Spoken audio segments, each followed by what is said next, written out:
where it's performance, because it's interesting. Like every drug can become a performance drug. Swear to God, I've tried to like play mind exercises, and outside of like fucking antibiotics, there's like nothing that I could think that could be. Yeah, unless you want to bring your estrogen up for some reason. Yeah, so they can all kind of be put in there. So how are, you know, some competitors using that as part of their prep? I'm kind of getting ahead of myself as far as the drugs. I mean, I don't think it's super common. There definitely are people that use it. What would be the negatives of using it? Well, there are still unknowns about the drug, right? It's relatively new. It's not been tested. It's also not been tested when you come off, right? They don't know what the blood sugar stuff is going to occur when you remove the drug. Because I still see elevated A1C and stuff when people come off of it sometimes. There could be thyroid issues from it. There could be definitely stomach issues from it that are permanent, depending, right? Gastroparesis and things like that. Now, again, those are just side effects of every drug has side effects. Aspirin has side effects. Yeah. So I'm not against that drug. What side effects would impact? Because all those things, if I was to go back to when I was competing, all those things you just said, I wouldn't give a fuck about, right? But now if you said, okay, now you see what I'm saying? Bone loss, water retention. The anabolics should, in theory, protect from the bone loss, but I don't know. I don't, there's no data to support that. I can't say that, right? We would think that using 2 grams a year in prep or whatever you're using should fully protect your bones. Yeah. But maybe it won't. All right. So to go, you know, straight into the PEDs now, we kind of laid out what the endocrine system does, right? So at the basic level, say you throw testosterone in there, what's disrupting and enhancing the endocrine system when you do that? Well, it's basically everything works on a feedback loop, and all the hormones are there's interplay between all of them. So you change one thing, it's going to change a ton of other things downstream. You're basically just shutting off your natural production. So it's, you know, it's going to shut off a stream of things downstream that's going to tell your brain that your testicles don't need to produce anymore.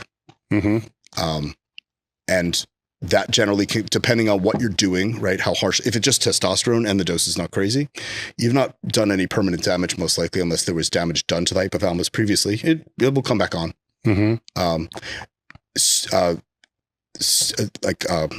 Steroids, not peptide, but steroids, the way that they interact with the receptor, there is a longer period of shutdown than something like growth hormone per se, right? Like if you injected 2 units of growth hormone right now, you know, by later tonight or in the middle of the night, your pituitary will be back online making growth hormone again, versus if you inject a cc of testosterone, you're not producing testosterone tomorrow. So, and that's not just ester related, just the way that that feedback mechanism works. So when guys start to do drugs, they clearly just have to take that into consideration, that they might be creating a permanent situation for themselves. Right now, if they were to start test, and it's, when I was younger, there was a guy I was talking to that was taking tests or steroids, whatever you want to call them. I mean, we're going back to the fucking 80s, right? And I remember asking him, you know, how many cycles has he been on? And he said, just 1. But I never stopped. It started in like 1980 and it was like 88, right? Yeah. And so if there's that long-term use of never coming off, then is there that likelihood that it will never come back online? Yes. Now, we don't know that for sure, but yes, most likely. Or never. And even after every single cycle, like if you were to do a standard cycle, 12 weeks and you came off, which I don't also recommend that people come off drugs like that. Yeah. If you were to, like, generally, you know, 1 to 4 months, depending, again, what the compounds were used in. But is the level going to be the same if you were like a 400 nanogram, you know, per deciliter test guy before that first cycle? Are you going to go back to 400 after? Most likely not. Maybe now it's 380. Yeah. Right. Now, will the HCG help prevent that? It can. But again, HCG brings another level of more drugs there and also other side effects, right? HCG aromatizes on its own. So now you have another estrogenic compound in there that you have to deal with. I mean, I personally wouldn't use HCG unless you're very concerned about having a child. That's, you know, or you're really concerned with your testicle size. I don't know any women that really care how big someone's testicles are, though. Yeah. So not really. Well, what becomes interesting to me is it becomes it's like a game of cat and mouse. Right. So the testosterone, they go on that, and then it's going to create that issue. So then they take the HCG, which is going to create that issue. And then before you know it, you know, there's there's 12 different things in there. Yep. You know, the testosterone is raising the blood pressure. So now you're going to put in bistolic or some kind of beta blocker. And then that's going to create other issues. And then you're starting to hold water. Then some of that's going to come in. Yep. And then it just becomes this cycle, right? Is what. Yeah, most guys are on 12 different things now Yes. at a young age, right? Yes. And that's very different from when you and I were younger. Yes. It was, right? You did a cycle. You were on, or you just stayed on gear, right? Maybe you went on some blood pressure medicine if it was bad and you actually cared. But like, you didn't see that. Now I see guys, 28 or 29 that are on a list of pharmaceutical drugs. The funny one you never see though now, and you could probably eliminate most of the issues with it, is they're on TRT. Right. And then they're on all these other things to control the sides you just named, but they're not using an AI, and their estrogen's, a 150. If they would just get their estrogen in range, they probably wouldn't have the high blood pressure. They wouldn't have the water retention.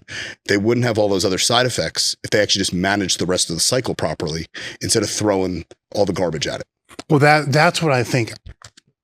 I don't think it's what I see online. Is very rarely do you see, the narrative or the conversations of just take test, right? It's always, here's this cycle, right? And it's test, primo, or growth hormone, insulin. Like that's the base. And then with that base, you may need the AI and all these other and that's where they will think they need to start. Right. And that's where a lot of people are, this may be why you came online to start, mitigating a lot of this, because to me, I look at something like that. It's like, if you just would have just used the test by itself, it may have accomplished everything. That's there. A guy said to me years ago, probably either I was still natural or I had just started test, and he was older than me, but he was a big dude and he had done a lot of gear. And he said to me, I'm going to tell you this and you're going to do it anyway. This is what everyone does. He goes, you're going to try every steroid in the world. Yeah. And you use huge amounts of it. And I'll tell you, you'll get to a point where you realize the test probably could have done everything all those drugs are doing, like 90% of it, without all the side effects. And you know what? Looking back, I'm like, wow, that was a smart guy. Yeah. It's not wrong. And now, again, it's not to say like in a prep situation or for a meet, right? Sure. There's chemicals leveraged for different effects specifically. But that being said, for the average guy, like if you're talking about a cycle like that for like a lifestyle guy, does he need 8 different things in there and insulin? Like, seems a little crazy. 300 milligrams a test, or if he's 500 milligrams a test, a gram a test. I mean, you could make pretty damn good progress on a gram a test. Oh yeah. Yeah. And it's, to kind of echo what that guy was saying, the other thing that the majority of the people used to do, may still do today, is the dose is just going to keep going up until the dose is no longer, until you start to see diminishing returns in your performance and how you look. Right. So the sides really, back then, whatever, the sides were just part of the whole deal.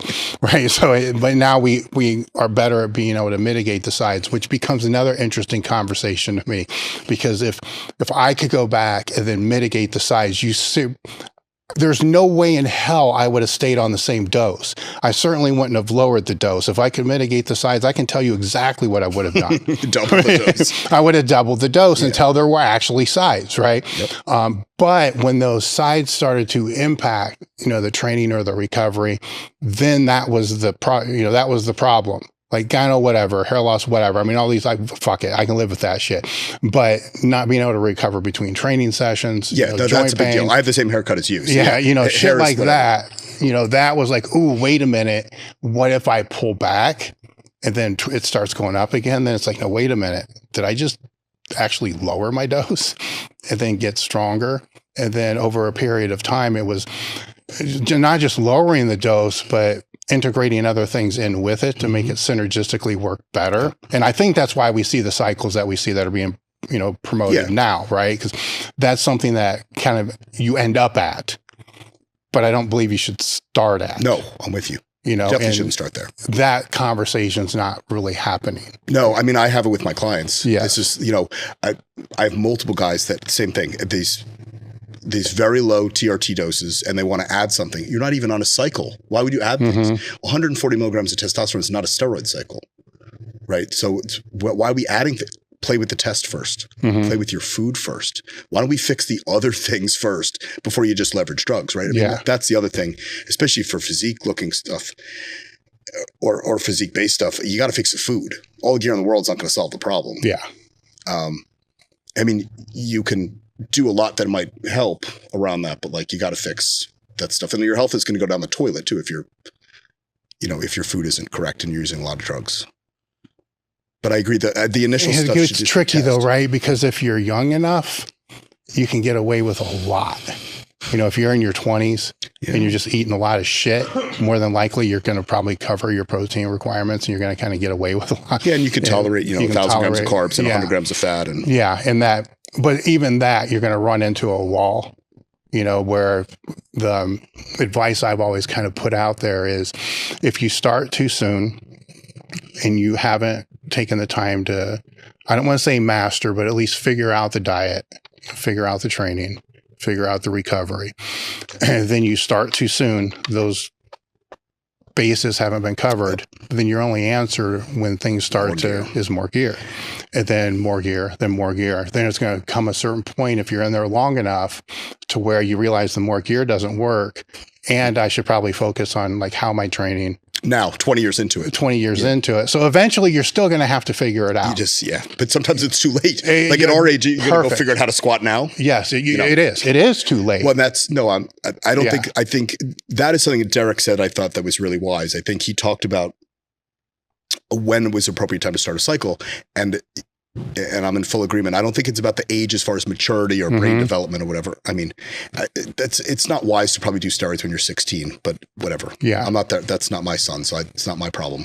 I would say it's more all that stuff. You figure out how to eat, figure out how to train, figure out all of those other things that actually matter more than the steroids before you introduce it, because the drugs aren't going to help at a certain point, right? Like you said, initially it might make a big difference, but then you got to figure it out anyway. Yes. I mean, you see lots of guys on all sorts of stuff that look awful in gyms, right? They're not strong. They don't look good because they never focused on any of that stuff.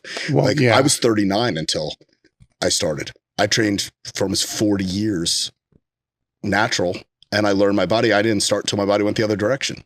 From what I've seen with those that start the anabolics too soon, assuming they're staying in for 2-3 decades, if they start too soon, they're compromising the back end, right? And the back end is where you're going to have the longevity in the sport.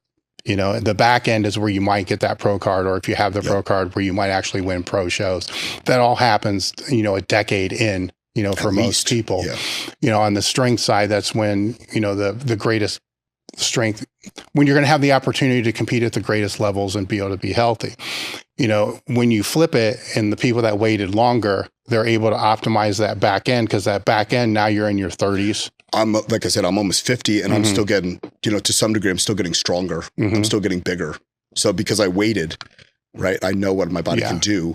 And I think some of that, and I'd like your opinion on this, some of that is what we're talking about, just developing the good habits first.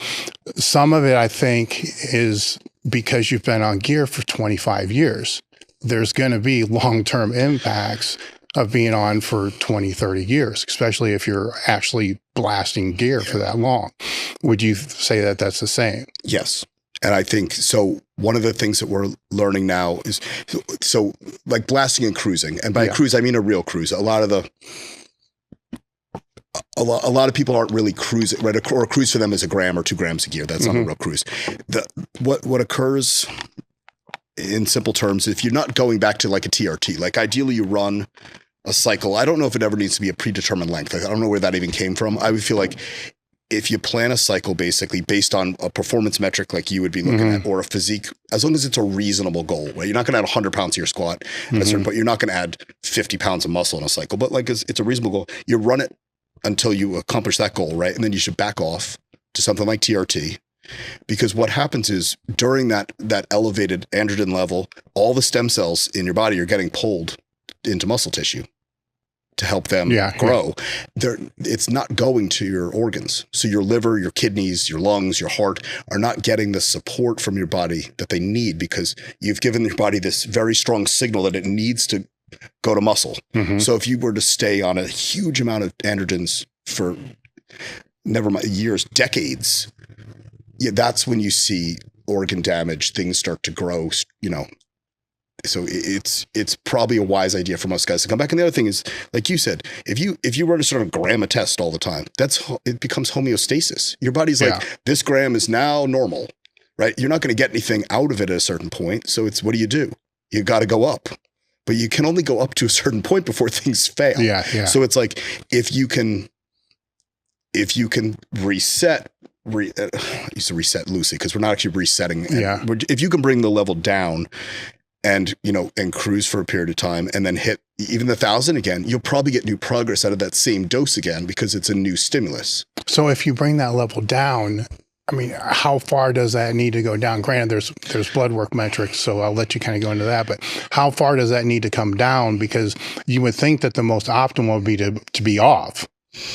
Well, right? The problem when you come off, especially you've been on for a long time, is you can now crash, right? So then you're also putting your body in a very vulnerable situation with no anabolic support at all, right? So then, right, I mean, being hypogonadal, Alzheimer's, osteoporosis, all sorts of health issues come from having super low testosterone. So I wouldn't personally put my body in that situation because there's no necessarily benefit of coming off, right? It's not. So the whole theory, I don't even know why this still exists because this was proven in the 80s. Androgen receptors can't get dirty or clogged. That's not a thing. That's not the way an androgen receptor works. They actually upregulate in the presence of androgens, and that's been proven for 40 years. So it's not like you need to come off to like get more androgen receptors. Actually, the higher level of androgens, you'll keep making more receptors. The body doesn't like hormones floating in the blood. It's going to create things to basically bind to them. As far as a level, so scientifically, we know that 1,400 nanograms per deciliter as an average, like daily average, not like a peak there and then a drop. There or above is the amount of testosterone needed in the blood to grow muscle without other things going on. So you could clearly, right, natural people grow muscle, every day of the week. So it's not to say that you have to have testosterone over that, but if you were just going to leverage androgens for growth, and that's what Bazin was showing. He showed, 50 milligrams, 75 milligrams, 100, 150, 300, and 600 milligrams. And basically 3 and 600 were the only two that caused any muscle growth. It's because the average nanogram per deciliter was over that amount. And they weren't exercising. That's a whole nother, that doesn't mean don't exercise and take drugs, but, no, but I will come back to that. But but basically, so you would want to, in theory, at least, some of this stuff is new. In theory, you would want to at least get your average daily amount under 1,400 nanograms, right? Because you're not trying to drive anabolism at that point. You're just trying to hold your health, right? When that testosterone level is above that, you're basically sending the stem cells just to, muscles. Okay. So it's that study that you quoted. I've had several people actually throw that study out, in regards to anabolics. And it's kind of a fucked up thing because in the context that it's thrown out sometimes is, look, you can just take the stuff and not even train and still grow. And then it's based upon this one study, with it's 96. It was dose dependent response to testosterone levels. So he has such a big impact on the endocrine world that they actually named, so the era that we're in now is considered the post-Bazin era when it comes to endocrinology, because before him, and you mentioned this before, in the early 90s and way before, most doctors didn't understand testosterone at all, and they didn't think it caused muscle growth. They had no idea. So if you went to your general practitioner, unless he was very in on stuff in the 80s, he'd be like, testosterone doesn't do anything for muscles. It says right there on the box, Anadrol 50, that it can't be used for performance. It only causes priapism. So he basically he set out to show that, look, even with no other stimulus, look at that, it works. I mean, obviously the doctors that believe the opposite of that never saw pumping iron or never went to Gold's Gym. Well, I mean, it's pretty dumb. I lived through that time period, and it's like, this is dumb as fuck. Like you physically see it. Yeah. And so the thing is, so the group was like 18 to 35, and they had not used anabolics previously, right? So they were all very new to this stuff, and they were not training. Their calorie intake was standardized, though, so it was based on their own recording of it, though. So fairly accurate, but not like they're in a lab where they're feeding them. And they were told not to do any exercise outside of walking. So you take someone who's never used steroids before and you give them 600 milligrams a test. Will they grow muscle? Yeah, probably a little bit. A lot of that gains were probably lean body mass is not just muscle, It consists of glycogen and this tendon mass and all sorts of other stuff. So did it work? Sure. Is that what people should do? No. Why would you waste 600 milligrams of testosterone and sit on the couch? Yeah. His point was more that testosterone is anabolic in a dose response relationship. And that's when we see these guys with these silly amounts of tests. You're like, it's not going to do anything. Yes. It's been proven not to work at that amount. Yes. And sexual function is held at the lower amount, which was also proven. And that makes sense from a morphology point of view, like how humans developed, right? So unfortunately, the main function of men on this planet is, right, you're supposed to hunt, you're probably supposed to protect, and you're supposed to breed. Yeah. Well, if you can't do those things, you're going to get clubbed over the head by a younger guy and you're done with. So breeding was the most important, right? The goal for any animal is to carry on their species. So sexual function is actually maintained at a very low level of testosterone. So clinically, when you see a guy come in, and, even if testosterone is, and it depends on the person, testosterone's in the 300s and they still can, perform that way. That's not surprising because if they're coming in for sexual dysfunction, looking for testosterone, their testosterone has to be really low at that point. Mm-hmm. And I'm talking about, again, a natural person. If you're coming off a gram a year and you go down to 200, it doesn't mean that you're going to be a porn star. It's all relative. But that's... So how would one know if we're staying with the testosterone of when to titrate up the dose? I mean, so you could probably apply this to strength athletes as well. With physique guys, generally, I would say the standard rule that I would apply is if the scale's not moving, and I don't mean a pound a day, like realistically, if you're gaining 10 to 12 pounds of muscle a year, that's a ton of muscle. Like you're not gaining a pound of muscle a week. No. That's fluid or fat. If the scale's not moving, it's generally food, right? Physics. You can't create matter from nothing. So you need more energy to go in. Right. So that's what I'll generally push. If the composition starts to go, like their body fat starts to creep up, right? They don't look as hard. The strength is plateauing, some neurological stuff, like maybe that's the time then to titrate the cycle up. But I wouldn't just arbitrarily throw more gear at a problem. Because as you've probably realized in the past, either with yourself or with other people, the more you use and the faster you get there, the more you're going to need down the road. Yes. Right. This is the other thing I try to teach young guys is that if you can grow on 300 milligrams, don't just add 5 because the next cycle is not going to be 3 again. Now it's going to be 6. Yeah. And then it's a gram. And then you're going to be 29 years old and using 3 grams of gear. And unless you're competing in bodybuilding or in something that actually matters where the drugs actually aid you in your career. What are you using that much gear at that age? Yeah. Well, I'm asking from the standpoint of, as a strength athlete, that titration is going to be based upon your recovery. Mm-hmm. Are you recovering from one heavy session to the next heavy session? And is this happening more than just one time? Yeah. So over a period of 3 weeks. Right? Yeah. Just right. Where with physique sports, that metric isn't as prevalent, because the training's being regulated, and you don't really know if you're stronger or not stronger, nor do you really give a fuck because it's not really the main metric that you're trying to drive.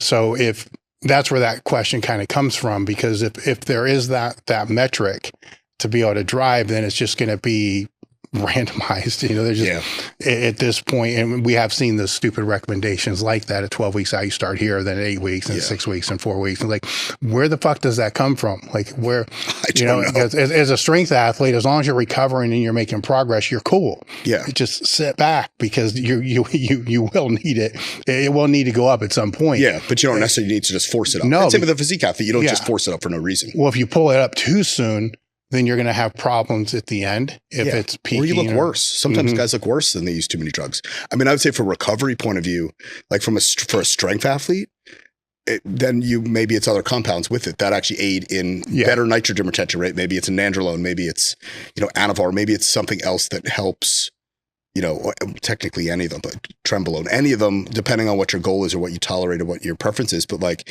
that's probably where the strength guys go, right? That's why they'll add, Anadrol in or something. Mm-hmm. Right. Or Superdrol or T-ball. I don't know what the strength guys use nowadays. Well, it's interesting when you're dealing with orals because that's kind of moving in 2 different camps. The one camp would be kind of like be old school. You'll just introduce those in as the meat gets closer. I used to say as the meat would come around, you lower the jabs and you up the tabs because what's the point of like blasting shit injectable 2 weeks before? I mean, it's like a week before is almost fucking stupid. Yeah. You know, you're concerned about recovering after the meet. And God, I'm going to go on a rant. I've seen so many people, you know, just take tons of injectable shit a week before that end up with fucking scar tissue and knots that they're not able to squat right. I got a hematoma once from doing it. Stupid. I mean, it's like it's not going to do shit the last week, where the orals will. Right. Because, you know, it's way fat. So there still is that camp, but this other camp that's coming around, which is really interesting, is you'll take, say, the Anadrol either the night before, the day before that heavy squat day, then the morning of that squat day, and then maybe a couple hours before. So maybe 3 tabs, whatever it's going to be. And it's all based around basically the neural aspect, you know, being able to create that Anadrol is all non-genomic. Yeah. Then boom, it's all, and it's evolving more around the whatever lift that they're trying to develop the most, like the weakest lift, the lift they're trying to bring up. Because if it was every lift, then they would be on every day, right? Because there's, you know, a day between each one. To where I've experimented with things like that, and I do notice that there's a difference. You know, not really that much between Halo or Anadrol. It's kind of here nor there. They're about the same when it comes to that thing. One's angrier than the other. Yes, but right before is not. It's not simulated, so it's probably not soon enough. Yeah. You know, whereas the morning before or whatever. So those two camps it's interesting to me because from the principle of, you know, say the explosive strength, and maybe it's all mental, you know, I'll let you expand, you know, more, you know, and, but, you know, are you lifting weights that it's beyond your capacity, you know, which then could become detrimental at a later point in time. You get what I'm saying? So if now you're 10% or 5% over what you could normally do if that wasn't in there, then I guess it could be an overload type of metric, but that over a long period of time can lead to injury, you know, which is, so what are your thoughts on those two approaches if it is a strength athlete? Off the top of my head, I would almost lean more toward a bigger bolus. So like if you're using 150 Anadrol, which is, I'm guessing is what you referred to as Anadrol 3 times, I would almost do like 150 the night before. Now bear with me, I'm not a strength athlete, so I'm flying off the cuff here. I would almost do like 150 the night before, because with the bigger single dose, you get a much higher blood level, right? And it'll peak. Granted, the half-life, but the half-life of Anadrol is still 9 hours. So it's not like it's tapered off, right? And assuming that wasn't the only time you took Anadrol, some of it's built up in serum as well, right? So versus, you know, spacing it out, which I get as well, but you're not getting as much of a response, right? Like if you took 40 milligrams of Halo at once, which I don't recommend, versus if you took 10 milligrams spaced throughout the day, you might have more even strength, but you'd probably get a bigger burst, I would guess, from that immediate non-genomic response from the bigger dose at once, right? Like injecting test suspension, right? Because you got a big bolus. I mean, that's kind of the way that I would think to leverage it. But again, that's not my forte. So when I was competing, that was when the jabs went down, the suspension would come in. Yeah, makes sense because you feel it immediately. Faster, except it burnt like a motherfucker. You know, so there's those other side, you know, other aspects of all that as well. But if you were to compare that to just the last 4 or 5 weeks taking Anadrol, or Halo's probably too harsh for. I don't know. Bodybuilding? You know, for the powerlifting or the strength athlete, you know, it's because in one camp, that may be the way that they're going to use it, say for an 8-week period of time. And the other camp, they would just take it every day for a month. I mean, we're kind of comparing apples and apples in a way. Yeah. And again, you're probably talking about elite level athletes too, that from the numbers that I've seen, it looks like the guys that are like guys that are truly gifted at that stuff. Like if you look at the difference between the really gifted guys when they're not on stuff and when they're on stuff, the numbers aren't that different. Yeah. Right. Like you're a strong dude no matter what you do. Yeah. It doesn't really matter. Like I'm much stronger on gear because I'm not naturally a strong person. So I don't know how much of a difference it would actually make for you with the dosing protocol there. Yeah. Right. Like I think some of it might be in your head. Halo definitely gets in your head. Halo's like, although I wouldn't stay on Halo for 5 weeks personally either. Maybe it's 2 to 3 weeks at the most. All right. So what if it was just straight hypertrophy based? You'd be better off taking something for a longer period of time, right? It takes time for tissue to accrue. And Anadrol itself for like bodybuilding, we would mix it with something else because it magnifies, that and D-ball kind of magnify things that really deal with the AR. So the most common one, or I would say the most efficient one would be like Trenbolone and Anadrol. They magnify, they're synergistic. So it's not 1 + 1 is 2. It's like 1 + 1 is 3 with the 2 of those, versus like stacking milligrams. Like if you take Tren and EQ and Test, you're really just adding milligrams there at a certain point. It's not, you're not getting a synergistic effect, versus Anadrol adds some synergy to that, which will magnify. Like these are just, there's not dose recommendations. These are just numbers. If you took 50 milligrams of Anadrol and 50 milligrams of Tren acetate, you'd get a much stronger result than if you took 100 milligrams of either of those separately. Yes. If that makes sense. No, that makes sense. That makes sense. And I think that also applies into the strength sports. Yeah. And that's the biggest change that I've seen since, I first started taking shit 30 years ago. We didn't know. Right? No one knew. You were following what the guy in the gym told you. Yeah. And it was all milligrams. So to me, it didn't matter if I've told this several times before that, it's Parabolin, it's 76 milligrams per ampoule, and it was $18 or whatever it's going to be. Stenox is like $5 for 200 milligrams. Granted, they're two completely different compounds, and one's way better than the other. Looking at the number. I'm just looking at the number. It's like, fuck that. I can buy 3 of these for the same price of this. And that's kind of what that mindset was. It wasn't until later down the road that you start looking at how these are synergistically. Because they're not all the same. Yeah, because one will stack milligrams, the other will stack synergistically. Yeah, right? Which is rare. It's really just D-ball and Anadrol. Trenbolone seems to be the best one to add to those, but yeah. So when you're looking at that synergy, what are the different pillars that you're going to look to combine from? Well, so the D-ball and Anadrol really have no interaction with the classic androgen receptor. So there's 3, as we know of now, there's 3 basic places where there's an androgen receptor in a cell. So you have the classic one that is bound to a heat shock protein, and it's in the cytoplasm. And when an androgen is close by, it will translocate, release from the heat shock protein, grab the androgen, and go to the nucleus, and that's protein synthesis. That's what we want. At least from a hypertrophy point of view, that's the effect you're looking for. You also have one that's called subcellular that we're really not sure what it does. The only 2 drugs that I'm aware of that interact with that are stanozol, Winstrol, and danazol, which no one in the right mind is taking danazol because it's like just it's a useless bodybuilding drug.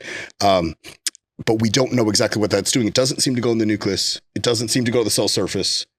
It's clear it does something. Winstrol definitely works. We just don't know what that gene response is. And then you have the non-genomic one, which is on the cell surface all the time. And that one doesn't come in. And that's what powerlifters are more looking for. So that's not doing protein synthesis. That's that immediate thing. That's aggression. That's strength.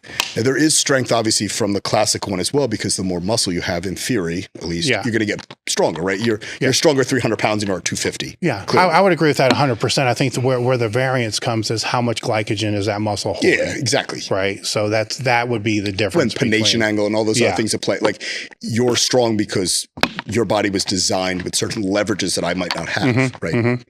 So it's so Anadrol and D-ball they really just interact with that cell surface one and cause non-genomic response. There's clearly more to the story, but we just don't understand the kinetics of the drug fully, and probably never will. Because it clearly is causing muscle growth. If you take Anadrol on its own, you're going to grow, right? But yet it's not going into the nucleus. So and Trenbolone has an incredible affinity for the androgen receptor. So that's why they're working very well together, because they're doing totally opposite things.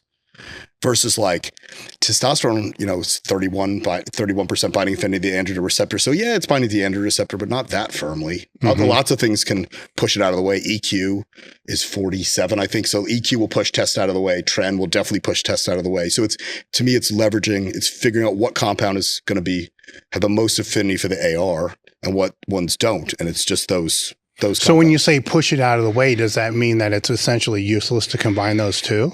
No, but so everyone has a saturation point. We don't know what that is. So it's been estimated that the average American male has a saturation point of, let's say, 3,500 milligrams at any given minute, right? Because your testosterone's constantly binding and then releasing. Yeah. They have both an affinity and efficacy. So different drugs will hold on for longer. Others will come off quicker.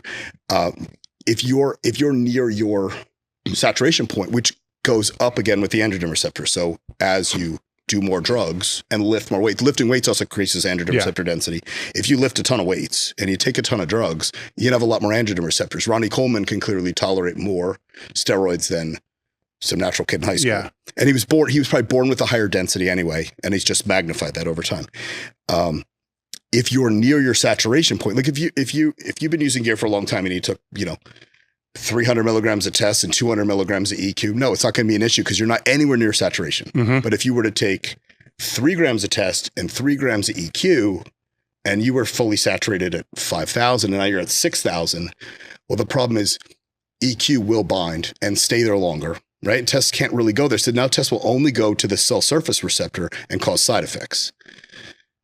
So then, and this is why, especially with 19 NORs, you see this a lot. Trenbolone, Nandrolone, they have a stronger binding affinity to the androgen receptor to testosterone. So if you've ever taken a ton of tren, if you took a gram of tren and 2 grams of test, you'll notice you just get side effects because the testosterone really can't do that much. Yeah. What is it doing at that point? It's just now it's there it does serve a purpose, right? It's there to aromatize. You need estrogen, you need some DHT, you need these other things, but it's not. Most likely the trend is fully bound, to the AR and it's doing all the anabolic work. The test at that point is not. That's why the classic stuff in the, when you were younger, when I was younger, right? The classic stuff, at least for bodybuilding in the late 70s and early 80s, it was Deca, it was Primo, and then they would use just a little bit of D-ball for estrogen. They probably didn't even know why they were using it. They just noticed they felt better with a little D-ball, right? 20 milligrams of D-ball, and they would pull the D-ball out before a show to dry out, and they might drop the Deca 2 or 3 weeks out, so dry out a little more from it. But like, they knew that when you added more tests, and all of a sudden they got really bad side effects. It wasn't until like the mid 80s when everything changed, right? Powerbomb came on the scene, or you could actually get the French acetate that was still injectable back then. And the drug protocol totally changed then, right? And then over time, now all the guys are using tons of test, which there's nothing wrong with again, but you just have to be careful about what you're leveraging with it, right? So that's why nowadays, most of the guys, it's more like test and Primo, test and Masteron, those kind of things, because they play nice together. Yeah. So when you put those other, the Primo and or the Masteron in there, the test actually should come down. What depends? Well, Primo will crush your estrogen if you run it too high, at least in my experience. Masteron doesn't seem to do that. It kind of gives you that look. Yeah. I don't know if strength guys even use Masteron. I know it makes you stronger. Yeah. Seems too dry. Yeah. I mean, the base is still test. Yeah, because you want to be wet and strong. Yeah, and try. Yeah, makes sense. No, I mean, you can easily do like a 1-to-1 on test and Primo or test and Masteron. Not many guys can run Primo much higher than test without having really crushed estrogen, unless you're a very high aromatizer. So when we go to throw in growth hormone, on top of all that, what is that doing? Well, it's a totally different class of drugs. So it's not interacting with them on an immediate point. It's not interacting directly with them in an immediate stance. It's back end like IGF. So things like Trenbolone will actually magnify the IGF response inside the muscle from the growth hormone. Winstrol does that as well. Frees up. Winstrol reduces binding proteins for IGF, so it'll magnify IGF. So they work together and they help build, right? And GH, if the dose is high enough, which we don't know, I can get into that in a second. We don't really know once you've added steroids because too many variables there, what the dose is to increase muscle growth. But now you have more cells from the GH, right? And then the anabolics can work better because now they have more raw material to work with to grow muscle. All right. So when that's implemented, because you mentioned the dose thing, right? So again, there's 2 camps on that, right? So there's the one camp, like 4 IUs, just keep it right there. Then there's the other camp, just take whatever you can afford. Well, it depends what from a strength athlete point of view? No, from hypertrophy, because a strength athlete, I'm going to say it's not going to be as important. I was going to say you probably just need a minimal just to keep your joints good, right? If that. Even if you're going to use it, it probably seems like an expensive waste unless you're injured. For bodybuilding, no, the more, I don't like absolute statements. Yeah. Generally, the more you can afford and tolerate, clearly, right? Yeah. Not everyone can tolerate huge amounts of growth hormone, is going to work better. So the dose medically, again, this is just with just growth hormone. This is not anabolics added in, but the dose needed to require actual permanent tissue growth. So they've looked at all different dosing strategies and what occurred, and then with a washout period to then measure the cells again and see if the tissue stayed. And they notice with the lower doses, you get, as soon as you inject growth hormone, your nitrogen retention goes up. You'll have double nitrogen retention in a week from growth hormone. Does that mean you're growing tissue? Not yet. right? It takes time to build this tissue. And with the lower doses, you actually were getting new cell mass. It just doesn't stay. After 6 months, it was gone. You were back to baseline again. And that's where the dosing for HIV came from. So if the actual formula, again, this is just growth hormone only without anabolics, to grow actual tissue that will stay, was 0.1 milligrams per kilogram. So you could do the math. For me, that's like 12, like 200, that's like 12 milligrams of growth hormone a day.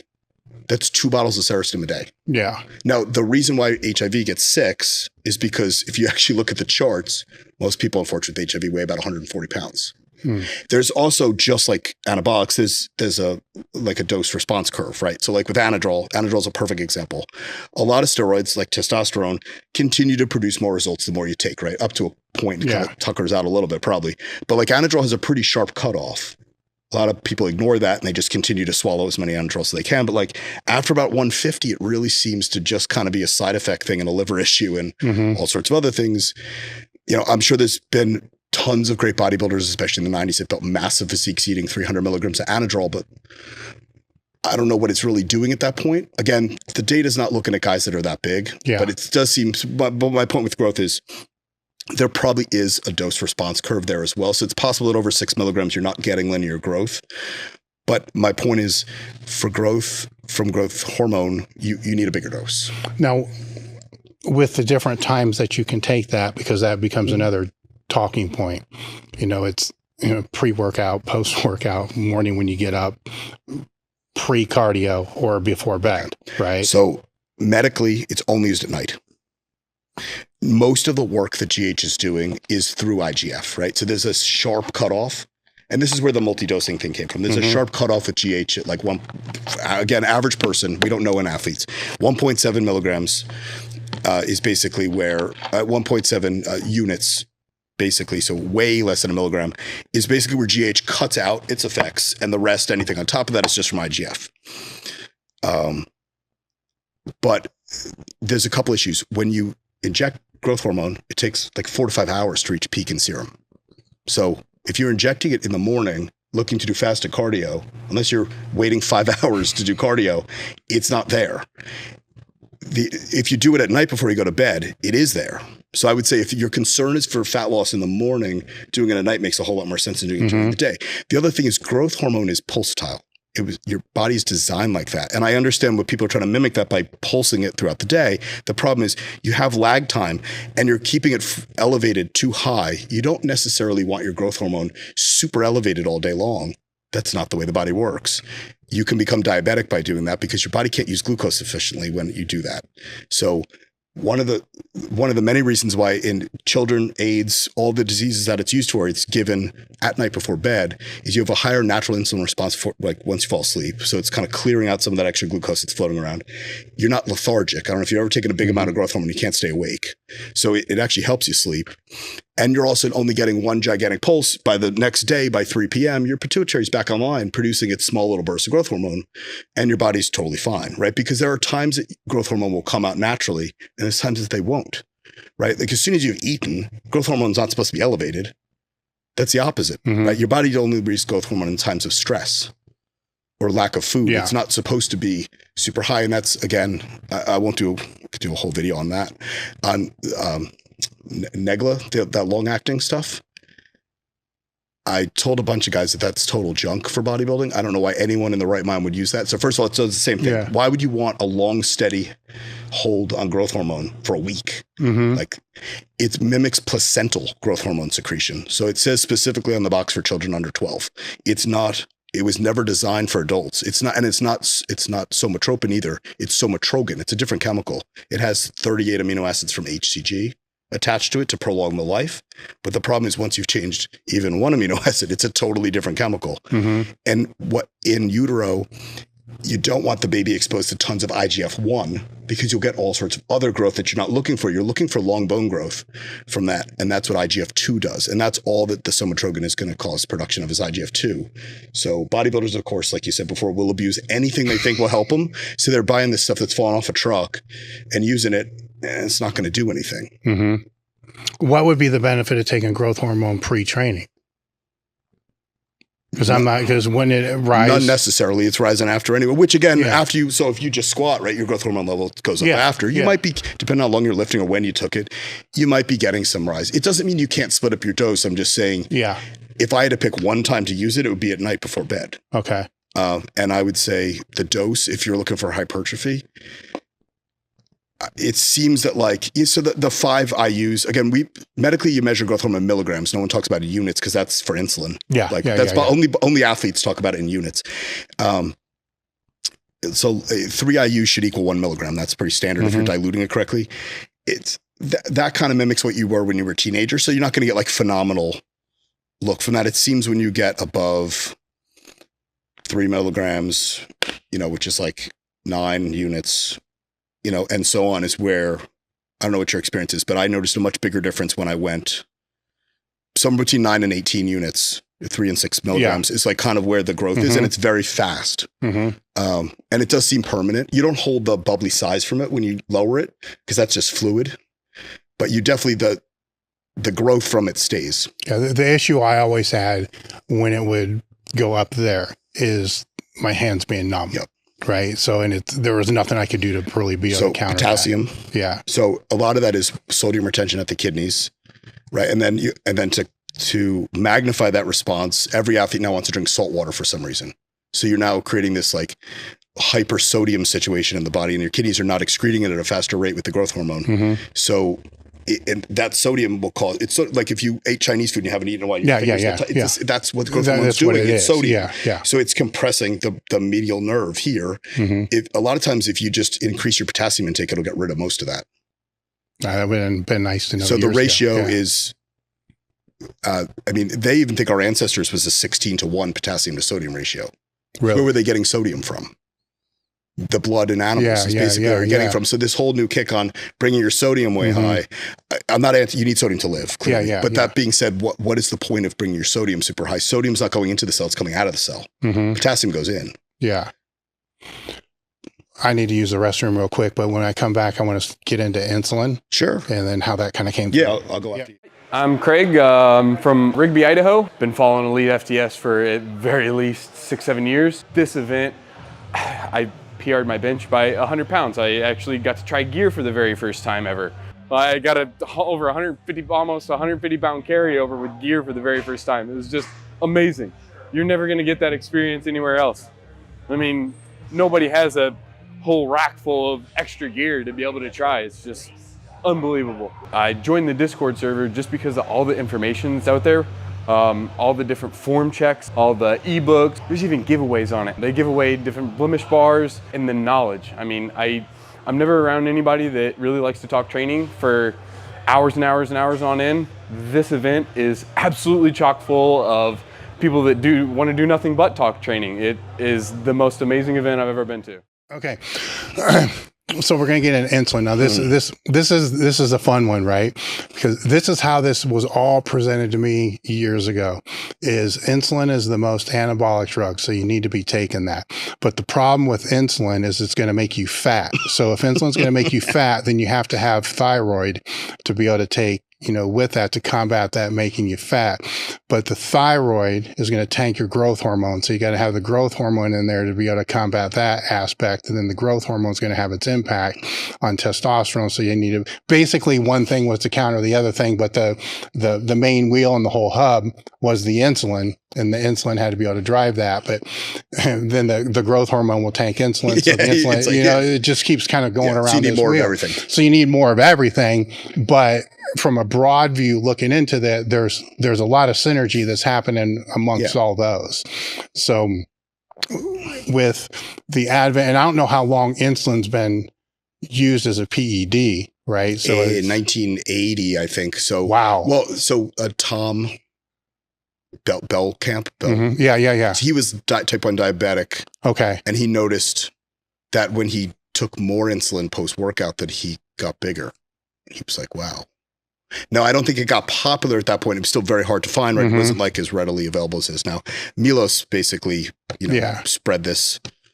Well, I remember probably in the when mid-80s. It first started to come in, it was post-workout. Yeah, for sure. And it was mid-80s, right? 85, 86, somewhere around there. And then somewhere it started to deviate to pre-workout, you know, with Intra. And that's kind of another one of those hamster wheels where, you know, when all the Intras started to come out, you know, and it's like, it was the way it was presented to me is, you know, the amount of carbs is going to be based upon the amount of insulin that you're taking. Backwards. You know, and so then I would wonder, like, well, if you're not taking insulin, is any of this shit even going to help that much? But intra-workout carbs definitely help. I don't use insulin. It definitely helps. It helps. But the dose, you know, would depend upon, but you said that's not backwards. True. It should be used the same way as a diabetic would use it, right? So your dose of insulin is based on what you just ate. Mm-hmm. Like a diabetic doesn't go and inject X amount of insulin and then go try to eat that amount of food. That doesn't make a lot of sense to me. That's what bodybuilders are doing. Yes. So that doesn't make any sense to me because it's based on your glucose response. Well, that was confusing to me, which is why I'm putting it out backwards. there. Yeah. I mean, unless you're very particular and you know exactly what you're doing, but like from my experience, most guys aren't that particular. Yeah. They make mistakes. I did see with that weird backwards dosing, I took my kids to get ice cream the other night, and there was a little girl, 6 or 7 years old, sitting on a bench next to me eating her ice cream. And she was about to throw it out, and her dad stopped her, and he said, "Honey, you took whatever amount of insulin already. You have to finish that ice cream." And I thought to myself, I was like, I would love to say something because that's pretty shitty parenting, and it's not a drug use. Like this weird way to do with your kids. Like, Like before they go out, he just gave her an amount of insulin, and it's like now we have to catch up with the food. Mm-hmm. Yeah, but like that doesn't make any sense to me. So what would be the optimal way for it to be used as a PED? Post. Mm-hmm. I mean, the pre thing, the guys are going hypo in the gym. Yeah. Well, I'm hypo. How are you? Lifting? Well, I've seen long-acting insulin being taken in the morning, and then very short, like a Humalog, you know, with each meal, and then pre and post. You know, so I've seen protocols with all of that, and then I've also seen protocols just post. I mean, that would probably be the safer. Adding Lantus, like that's what you're talking about long. I don't know. It seems to become a little crazy again. At like the elite level, like I say this on other podcasts about bodybuilding. On the elite level, I think if you're eating enough food to justify it, and you're at that level of muscularity where it will actually make a difference, and sure, whatever, use it. At that point, you should also know how to use it. That shouldn't be like you're referring to something online to figure out how to use insulin. Yeah. Or at least have a coach that understands that stuff. Where I see it go wrong is that these guys that are eating 200 grams of carbs that think they need to leverage insulin, like it's going to be this wildly anabolic thing, right? So that term isn't wrong, that it's the most anabolic hormone in the human body, but it's not clear as to why they're defining anabolism. Anabolism is the building up of any tissue. So it doesn't, right, as catabolism is the breakdown. It doesn't mean it's the most muscle building compound in the human body. IGF-1 would technically be the most anabolic hormone in the human body. You know, and testosterone would be after that. You build a ton more tissue with test than you would with taking insulin. And again, there are risks. Like it's one of those things that you can use 99 times correctly and use it wrong once and have a disaster. Yeah. You know, how many bodybuilders crash their car leaving the gym because they go hypo, right? Because you get that weird biphasic something, right? You might think you're on top of it and all of a sudden your blood sugar crashes again. So I think people just need to be careful with the way they use it. Yeah. And use it wisely, and maybe don't leverage it so hard if you don't need it. Well, the question would be, do they need it? Right? Because most guys don't. Because if it's being presented as more anabolic than it's not. X, Y, and Z, and it's not, you know, then what's the reason that it's being put in there? You know, that's, I think, because people think that it's going to be something, right? They read that the big pros use it. So they think that they need this stuff. Like, again, when you were 300 pounds, the amount of food it takes to be 300 pounds of muscle and move that stuff might require insulin. Well, the way that I've heard it explained is it will shuttle more carbohydrate into the muscle. Yeah. I mean, assuming your pancreas isn't working. I mean, most people, my pancreas works just fine. My fasting glucose is 77. If I took insulin, it would kill me. Right? My A1C, even on, if I took 18 units, if I took a bottle of Serostim a day, my A1C doesn't go over a 5. So insulin's not helping me at that point.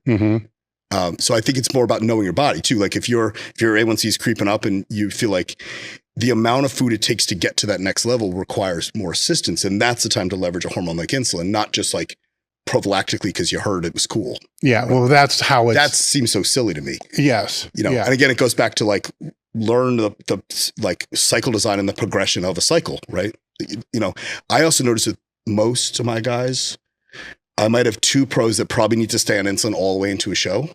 Most of them have to stop. They go hypo. Once you get super lean, you realize, wow, my pancreas actually does work on its own, right? It's in the off season when you're pushing food and your body fat's going over 20% and you're fat at that point. You need the insulin to support that. If you don't get as fat, you probably don't need as much, or if any. Yeah. You know, Well, but for young kids, it seems absolutely ridiculous to me.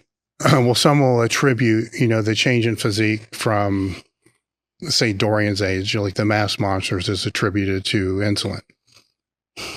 It's probably a lot of things. Tren, right? The availability of trenbolone.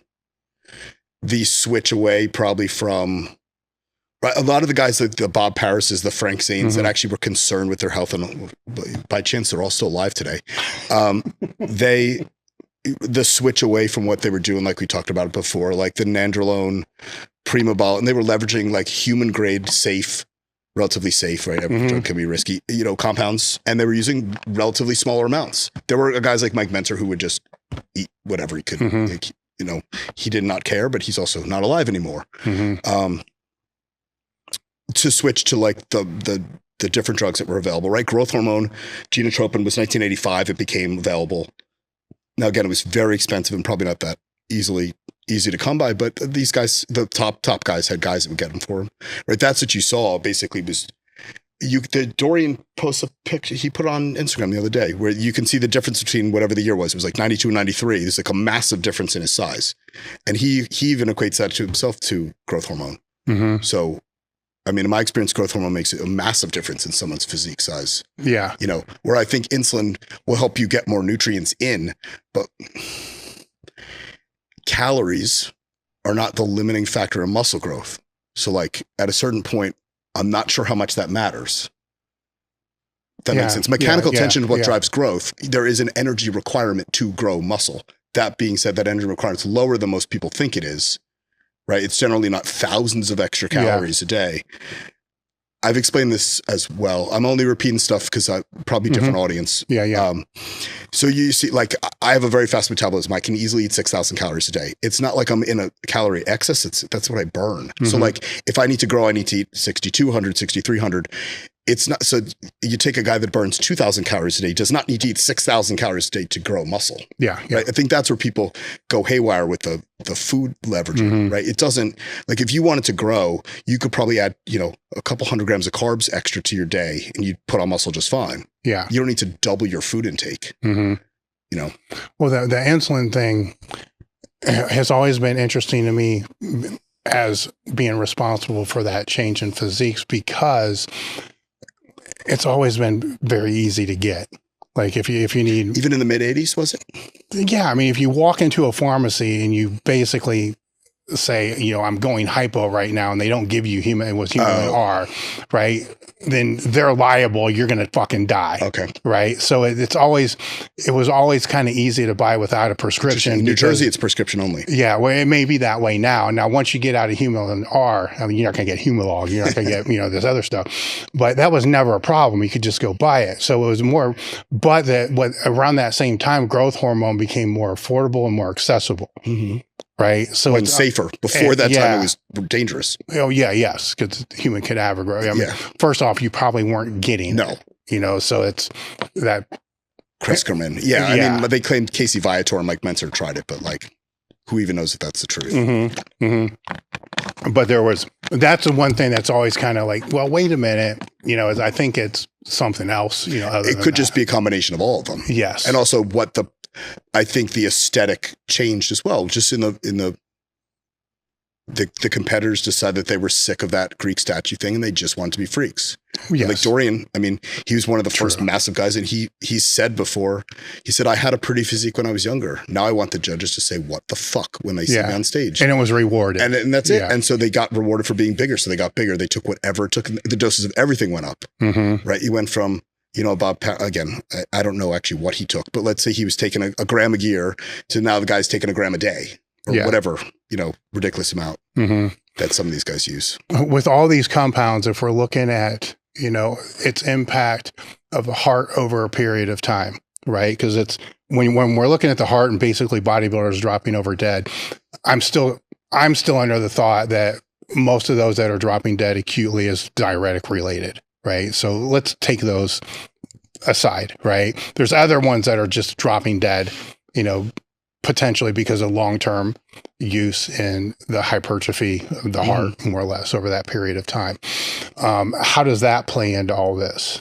Because let's say growth hormone, like if somebody's got heart issues, they're probably not going to want to be taking growth hormone. Huge amounts of growth hormones. Regular amounts of growth hormone shouldn't affect it, right? You don't see teenagers with enlarged hearts. Yeah. Right. Yeah. And some, you're talking about left ventricle hypertrophy specifically, which is also to some degree is called athlete's heart, right? Anyone who lifts weights is going to have, or doesn't do an equal amount of cardio is going to have a slightly larger, you know, have elevated LVH to some degree. Now, steroid use, all steroids to some degree will cause that, right? There are androgen receptors on the heart. So again, it goes back to the strength. There are other steroids like trenbolone, which can directly cause heart issues by blocking glucocorticoid receptors.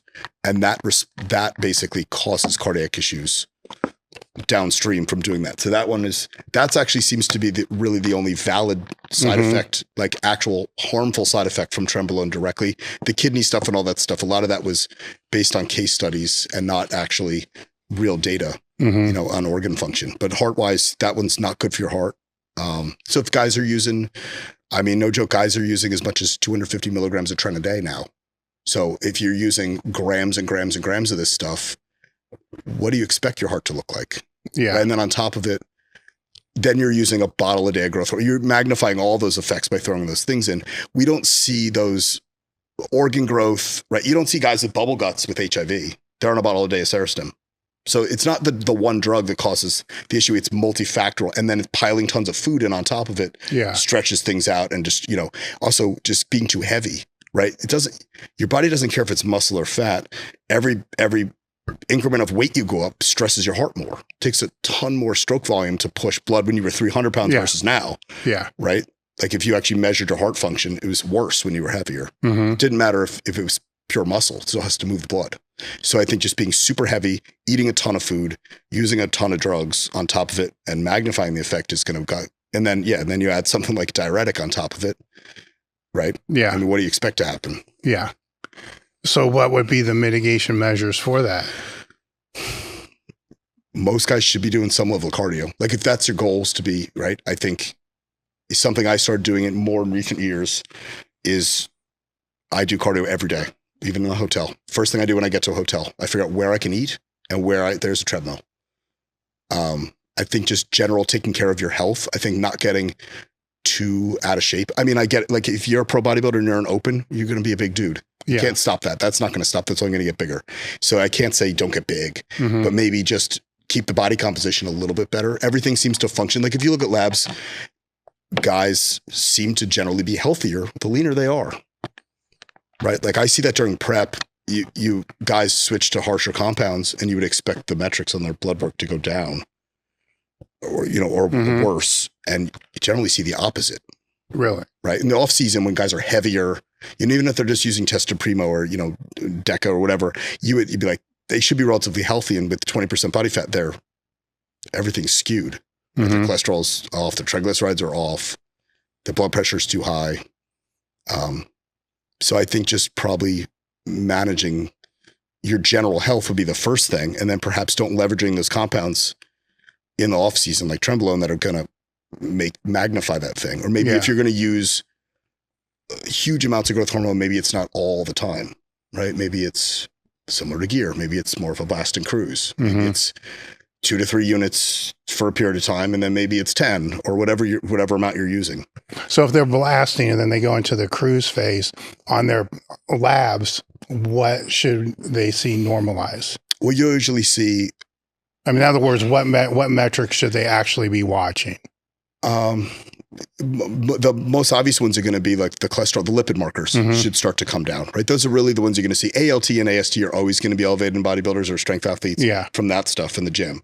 It's not necessarily, unless you're taking orals, related to steroid use per se. So that's kind of a skewed thing to look at. You know, kidney function obviously is super important, but that shouldn't be getting skewed from drugs. Like if your kidney markers are off, you probably need to revisit the whole thing and not just cruise at that point. Maybe you got to figure out why your, you know, creatinine is over a 2, like these numbers that are not good.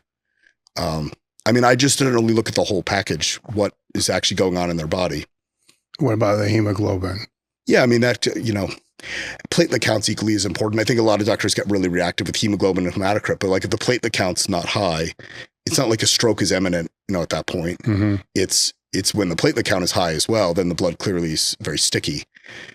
But you don't need it floating like well above the range either, right? You want to keep it somewhere. But again, hydration, not snoring, and giving blood if you need to some degree. That doesn't mean as soon as it hits the top of the range, you need to go give blood. It means if it's significantly elevated, you probably want to get rid of some of it. Well, the snoring and the sleep apnea has come up a few times. So what are the downsides of sleep apnea because we've already covered a couple, but it extends way further than what Heart that disease, is. That'll make your heart. That'll make your heart fail. Yeah. I mean, diabetes, right? Your glucose management is horrible when you snore.